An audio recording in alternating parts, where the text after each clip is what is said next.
First disclaimer, I sometimes speak well, I sometimes don't. So if I start to stutter, I might pause and take a deep breath. You just have to bear with me.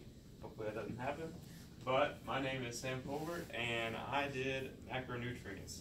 And I did the basic macronutrients, your proteins, your carbohydrates, and your fats. So just how Hillary hit on her fats presentation, she did a little bit. You'll probably hear a little bit of the same stuff, but I didn't dive into as much detail as she did. But starting out, we're going to talk about kind of, the goals of this presentation are going to be to have you guys be able to identify the calories that are in each macronutrient, also be able to identify the percent of each macronutrient that you need to have per day, and also be able to explain what each macronutrient basically does for your body. So starting out, we have the three essential macronutrients. Like I said, we got carbohydrates, fats, and protein. And I'm sure some of you guys have heard with fats, we've got good fats, bad fats. All depends on who you talk to and what's good and what's bad. So does anybody, first off, know what the scientific definition of a calorie is? It's something complicated and probably not anything you'd ever think of. Like how much energy it takes to increase something by like 1 degree Celsius? Yes. Very, very, not word for it, but I don't know if right knows the word for it, but correct. So, quantity of heat needed to raise the temperature of 1 kilogram of water from 0 to 1 degree Celsius. Not really what you think about when you think about how many calories were in the donut I just ate. But that is the scientific definition. And next, we'll move on to carbohydrates. So, starting out, there are 4 calories in each gram of a carbohydrate. And carbohydrates are chains of simple sugars, and they're really the body's main source of fuel. So if you need energy to do anything, your body's going to go to carbs for it first. Now there are simple carbohydrates, and these break down quickly and give you quick energy.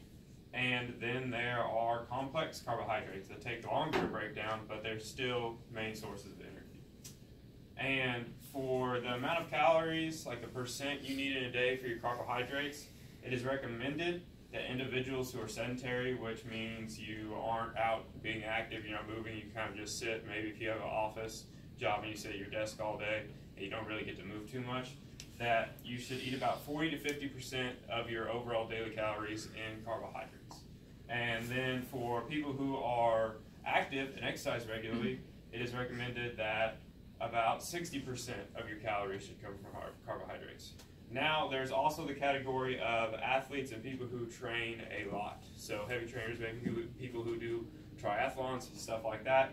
It's recommended that those people get about 70% of their calories from carbohydrates. So the more active you are, the more carbohydrates you need, because the carbohydrates are going to give you all your energy. I also have 2 pictures down here. I've got a picture of a simple carbohydrate and a picture of a complex carbohydrate. Can anybody tell me which one is the simple carbohydrate? One to the left. Correct. The cinnamon roll. Yes. Yeah. And then the complex are the ones on your right. So you've got your breads, your whole grains, complex carbohydrates, your starches, potatoes, and you've got your simple things like just quick sugar, which I said earlier, there's good and bad. Like I said, it all depends on who you talk to. I know a couple people who do like long bike rides and triathlons who love to pull out a Rice Krispie treat or some type of sugary, kind of goop, I guess you could call it. They make it specifically for training, and it's really just straight sugar. And people take it because it's such a quick source of energy, it gives them quick energy. So, if you're just sitting on your couch eating a Rice Krispie treat, maybe not so good for you, but maybe if you're out riding your bike for 50 miles, maybe a Rice Krispie treat is not the worst thing. So moving on to protein, there are 4 calories in every gram of protein, just like there were in carbs, so you're getting the same amount of calories. And protein is the main component that our organs, our muscles, all our cells, and really all of our body fluids use. So proteins are chains of amino acids that are linked together, and there are 20 of these amino acids, and all all of them must be present in order for our bodies to build and maintain and to repair themselves. So it's recommended that a normal person consume about 10 to 35% of their daily calories in protein. That 10% is going to be more toward those sedentary people that aren't training and exercising too much, but the more you exercise and train, you're going to be more towards that upper 35%.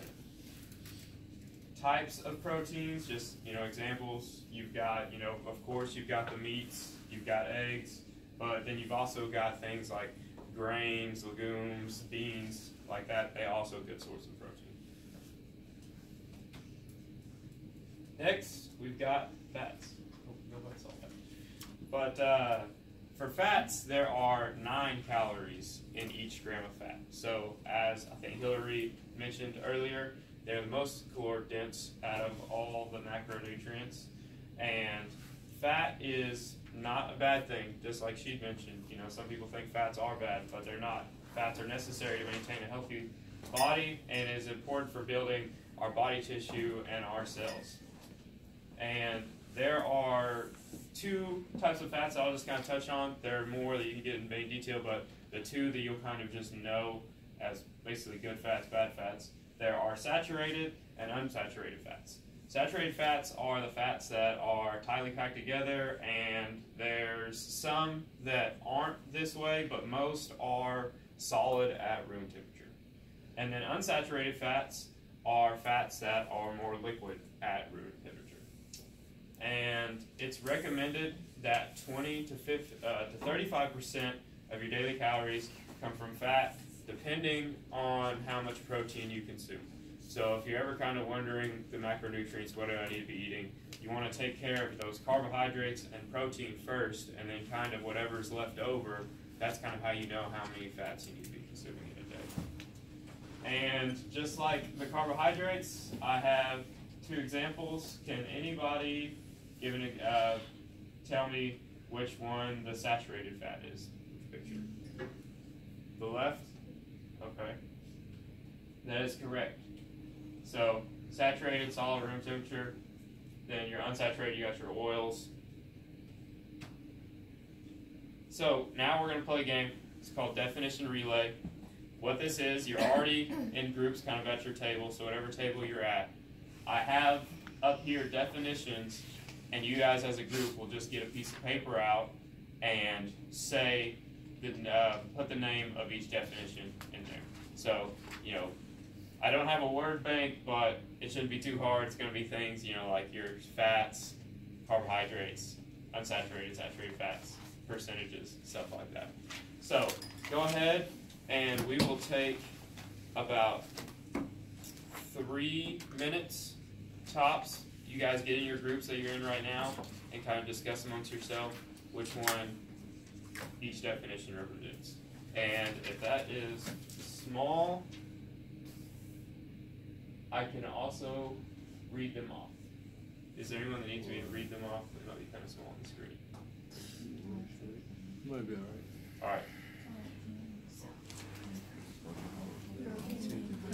There are 4 calories in every gram of protein, and they're essential for our organs, muscles, and all of our living cells.